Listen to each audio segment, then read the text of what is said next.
Welcome to the Learning Pines YouTube. We hope this video helps. In this video, I will explain how to cheese Tiger Vanguard Wukong.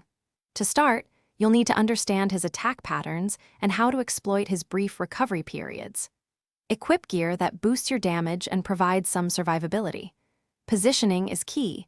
Always aim to stay behind him or to his side. This strategy focuses on consistent, controlled damage while minimizing incoming hits, making the fight much more manageable. For optimal results, equip a weapon with high damage per second, such as a quick sword or dual daggers. Select abilities that either stun Wukong or deal significant burst damage during his vulnerable phases. Defensive skills like a quick dodge or a temporary shield are crucial for avoiding his powerful attacks. Don't forget to bring healing potions and any items that boost your attack power for a short duration. When the fight begins, immediately move to Wukong's back.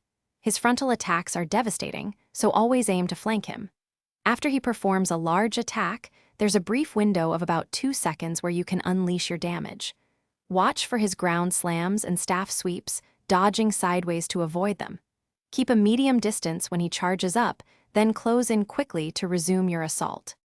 The core of this cheese strategy is repeating the attack and dodge cycle without fail. Patience is vital. Don't get greedy with your hits. Your primary goal is to stay alive, so prioritize evasion. When Wukong is briefly stunned or recovering, unleash your most powerful abilities for maximum impact. By consistently applying this method, you will efficiently defeat the Tiger Vanguard Wukong with minimal effort. Thanks for watching. Consider subscribing if we helped you.